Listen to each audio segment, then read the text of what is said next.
Next is a person who I knew only from Committee on the Present Danger webinars and Sovereignty Coalition webinars. And whenever she spoke, I thought, oh my gosh, she has such an interesting insight, such great points that she makes.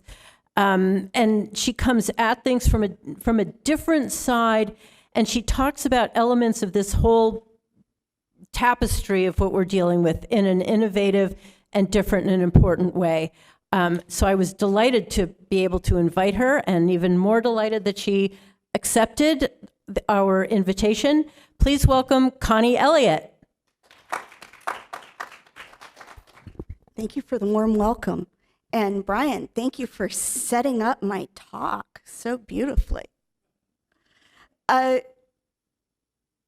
title of this talk is about destabilization strategies.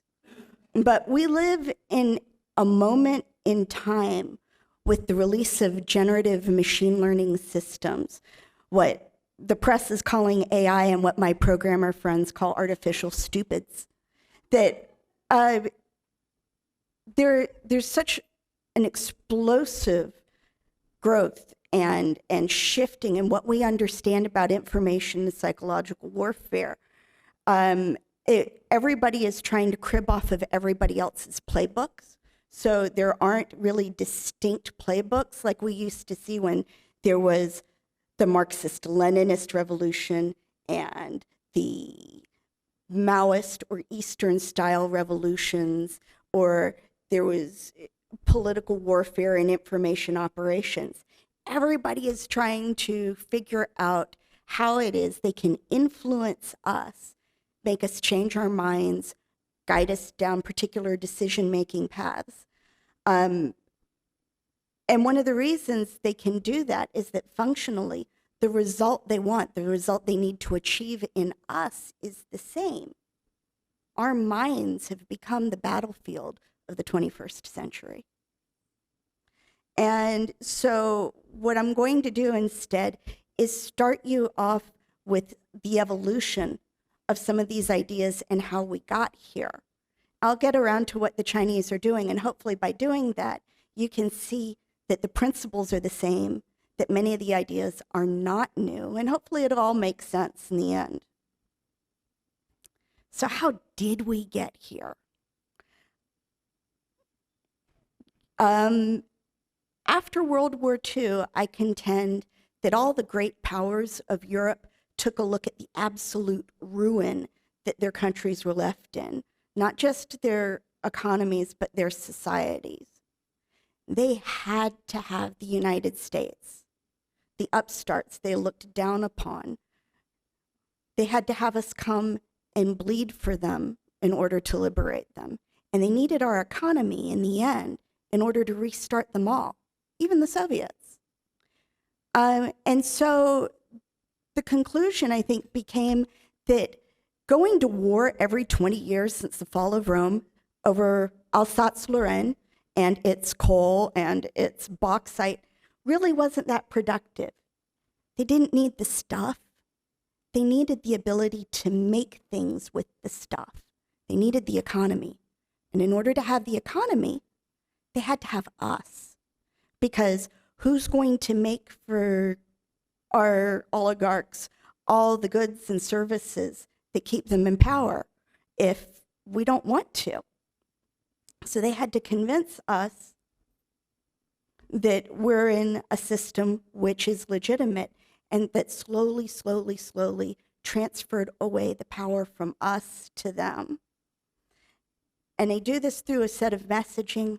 Another researcher, John Robb, and I came up with the same wording about pretty similar concepts in parallel. I call it the War of the Swarm. And that is because we are all interspersed and distributed amongst each other, and yet we hear different ideas that we are attracted to and repulsed by. And by holding these ideas and listening to the originators of these messages, we can be set off against each other or guided down pathways that lead to results that are not particularly productive for the American people. The principles behind this came out of a 1989 paper written by Bill Lind, Colonel Keith Nightingale, and others. And the language will sound kind of familiar because it's a source for this idea, and that's the changing face of war into the fourth generation. This was a paper for the Marine Corps Gazette. And they tried to characterize generations of war. It's the first time anybody talked about generations of war. And what they found was that there were certain basic principles that shifted as we became more technologically advanced. These different generations were characterized by the need to hand off commander's intent to individuals so that people farther and farther from their command could still carry out the commander's will and conduct a fight. They had to be able to act independently. They lost dependence on deeply centralized logistics. They had to emphasize maneuver versus mass because we no longer had two blocks of people lining up smoothbore muskets and shooting each other. They were maneuvering around each other, trying to do more with less resources because they could move fast and take it over. And lastly, they achieved a place where we could see, with the Vietnam era, they tried to collapse the enemy from within. So they used language like, they called it psychological warfare. They called it information warfare because they figured if they could control the inputs that went into our brains, they could control the decisions that we made. If they psychologically, if they could control how those inputs went in or how they were constructed, they could make us reflexively jump to decisions that we otherwise wouldn't make. And as this has gone on and more complete understandings of the human brain have developed, it has become cognitive warfare, demoralization, mind war is a term, and lastly, and the one I think is most interesting, neurocognitive warfare. Why neurocognitive warfare? Because once framing an individual's understanding of the world is established, trying to attack their thoughts and ideas directly, that's really hard. But brains are where the action is at, and our brains react in ways we're not aware of consciously, right? So neurocognitive warfare focuses on how they can attack our brains at a very primitive level to make us jump, to cause emotionality in us, which affects our decision-making path. And so ultimately, the objectives of all the people who are practicing all these different terms is the same. It's to render a target or a target population unable or unwilling to resist an incursion or a line of influence, even to perceive the threat to its own survival, to destroy the trust that makes social cohesion possible amongst all of us, and lastly, to crack open our decision-making loops and not just direct the choices we make, but actually extend the time it takes for us to make choices so that the attacker can get inside and adapt his attack even to how we're thinking about solving our problems before we actually reconfigure our resources to try to solve them. Another quote from a NATO study from a paper on neurocognitive warfare is that the brain will be the battlefield of the 21st century, and humans are the contested domain. Space inside here, not out there, but the space inside here affects how we all interact with one another, how we communicate to solve our problems together, and how we respond to future threats. And they said, future conflicts will likely occur amongst the people digitally first and physically thereafter in proximity to hubs of political and economic power. Think about our world since 2016. Are we able, all of us, to go out with our neighbors and have a conversation about what matters to us without being concerned that we're going to set them off in flights of emotionality? Can we come together to solve our problems? Look at Congress. How long has it been since we've actually been in regular order to pass a budget? Because that's how we, the United States, make our decisions. And yet, our adversaries are so inside our, what John Boyd called our OODA loop, our observe, orient, decide, and act loop, that they're able to adapt themselves several times over before we can reconfigure to make a decision. They've maneuvered us into a place where our borders are completely porous. The membrane, the skin, the border that lets us define what is the United States and what is not is gone in every effective operational way. And we're still having an argument with some of our neighbors over whether this is actually happening or not.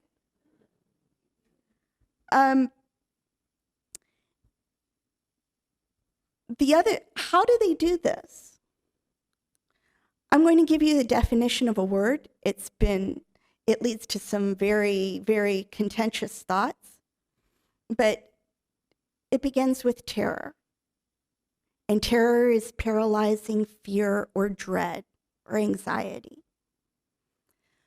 Well, surely we can't experience these states short of actually being paralyzed, some might say, but they're wrong.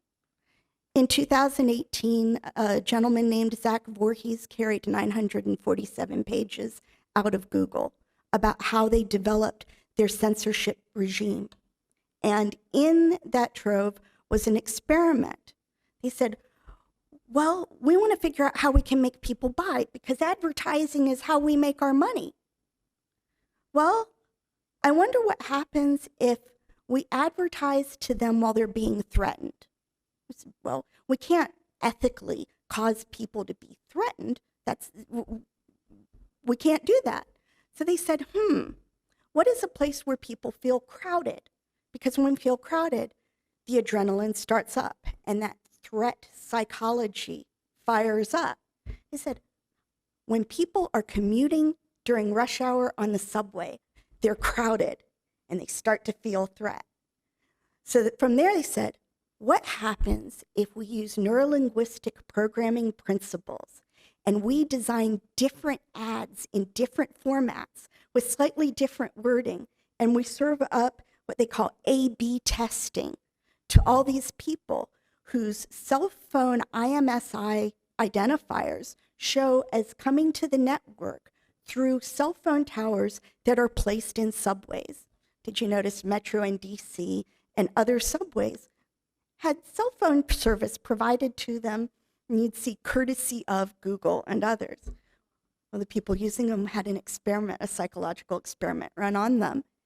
And what Google found in this is that if they picked a particular format in which to feed advertising, they could induce buying decisions 50% more often by making people feel more crowded once they were already crowded. Well, okay, that's a buying decision to purchase a thing one day. What happens when it becomes political advertising the next? Or it becomes news and how you word news headlines and format them coming at people. TikTok curation, social media curation also has these incentives. What they're finding all throughout the surveillance economy is that rage clicks and fear monetizes. So people will click through to find out with something when they're outraged. How could they? Why? That's awful. Why? I oughta. And they come through and go, oh my goodness, those people are coming at me. They don't look like me. They dye their hair funny colors. They don't sound like me. They talk about things that don't matter. Or on the flip side of the coin, look at all those Christian conservatives always praying over everybody. I'm an atheist. How dare they come try to pray over me? This is threatening. And people will buy or they will choose whatever basket of goods or ideas will take away the fear. It's like retail therapy with roid rage. But it isn't just companies. It's our government, too. The 2012 Smith-Mundt Modernization Act, passed in the 2013 National Defense Authorization Act, stripped all the protections that we had that were established at the beginning of the Cold War that made it so that the United States government could not turn its information apparatus on us. We became some of the targets of our government's information war. All those DRAD algorithms that our taxpayer money went to research and make and refine in Iraq and Afghanistan, algorithms that once hooked up to the cell phone and information systems of a country, here's the dirty secret, they didn't de-radicalize anybody. They set the population going off into more and more polarized groups until they attacked each other so much that the United States had the free hand to come in and move at will.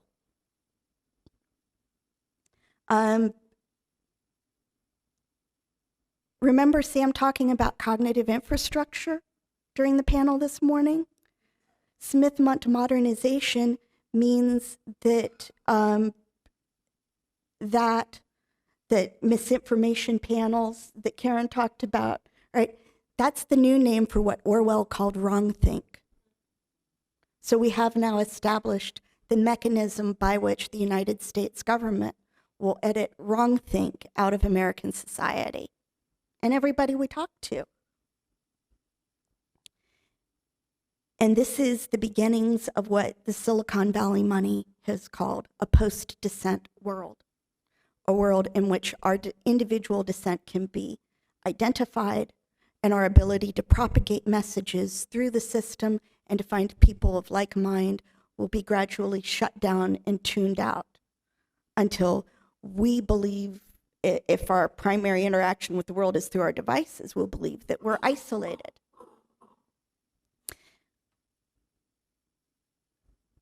Remember Trevor's talk this morning? I'm going to take us back now to how all this applies in the political war we find ourselves in. Because this is people's war. Political warfare is one aspect of people's war, because all Marxist revolutions run an inside and an outside game. People who play in the system and people who are outside who cause disruption, who drive the dialectical conversation from within the system. The first stage of people's war is that the cadre enters a society, often with something like a printing press. He goes into an uneducated population. He teaches people how to read. How? Not like they learned to read before. Chinese characters are a process of learning a culture and a rich history, along with learning pictograms. The first three characters people learned for a long time it started with the story, a creature on two legs is a man. He spreads his arms and he's big. But a man, no matter how big, is still not as big as the sky. You draw a line over the big man, and that's heaven. And right there, in the first three characters a child would learn, is a sense of proportion. They've been severed from that root. What's happened here? Social media is one substitute for the cadre. The deployment of critical pedagogy in the education schools there is the training method for a whole new generation of cadres that have infiltrated our schools at every level. And in this way, the thoughts of a generation are shaped until they understand that there's nothing good that comes from the society they come from. There's nothing good that comes from the community they live in. And in fact, there's nothing good to be found from within their family.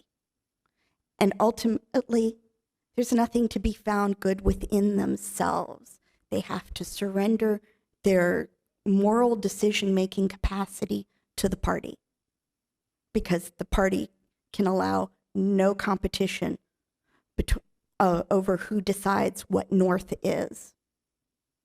And that's one of the reasons religious communities find themselves under attack, because you have true north. How dare you? In this way, the use of technology has enabled or is enabling an innovation in the deployment of essentially a low-budget cadre. These algorithms are given content. They're told to act on users of whom they build psychological clones.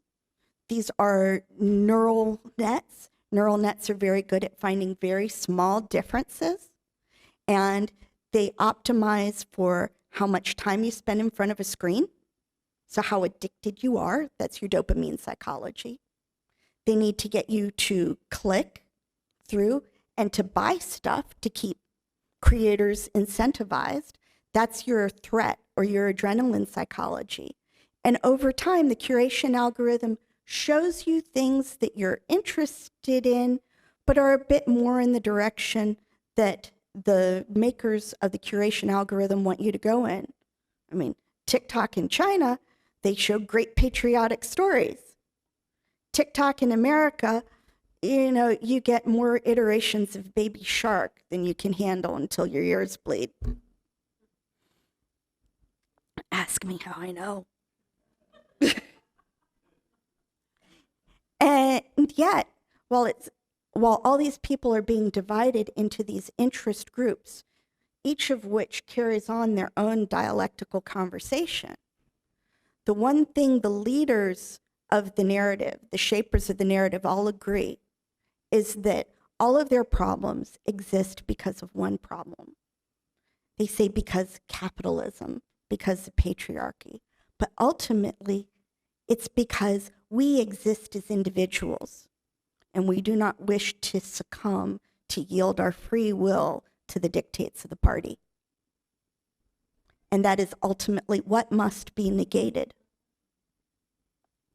The other innovation that I see is that once a Marxist revolution takes over, they began a process of terroristically reprogramming the population.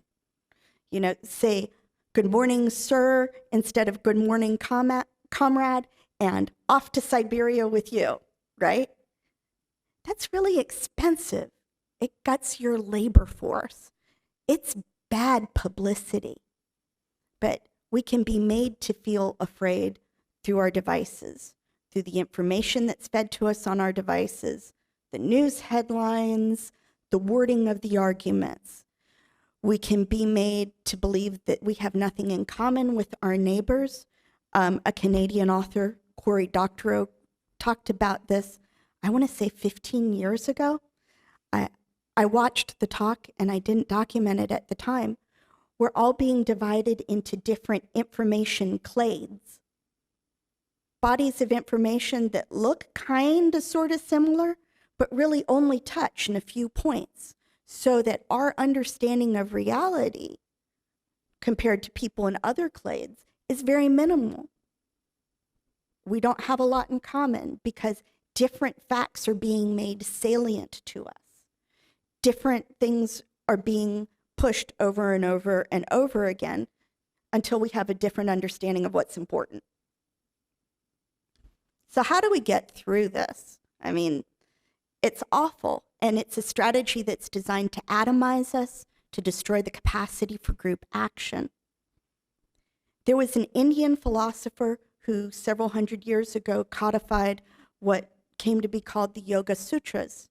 And what Patanjali wrote about were the sources of right knowing. And in a low trust world, understanding right knowing, that it comes from direct witness, that it comes from inference of the things we witness directly, and it comes from scriptural or authoritative testimony. And I say authoritative because in a modern world where we have to provenance each piece of information that we get so we can verify whether it's true or not, we're going to have to understand the trustability and the expertise and the discernment of the people we're getting our information from. And this is a process that we all have to begin and conduct together with our families, with our neighbors, with our communities, so that we can come to common understanding together of how to solve our problems, our common problems together. John Robb also described this period as the long, dark night. It is here. Things are not going to be like they were in the 50s. But I also want you to see the opportunity in this. Control of people through centralized infrastructure and centralized narrative is reaching its logical dead end. It's also reaching its technological dead end. We are now the warriors, not just people in uniform, you and me, and our minds are the battle space. And the next speaker, Joe Gebbia, will tell us about how we can embrace this new reality by developing and supporting new lines of action in civil space together, outside of the lines of centralized control which have existed before. So this moment in history really invites us to develop the skills to understand how we know what we know, why we know what we know, how and why we feel like we do, to build our families closer, to build our communities stronger. And if we go back to our communities and our families and we begin with the basics, I believe that we will build a new America for the 21st century, and our future will be brighter than ever.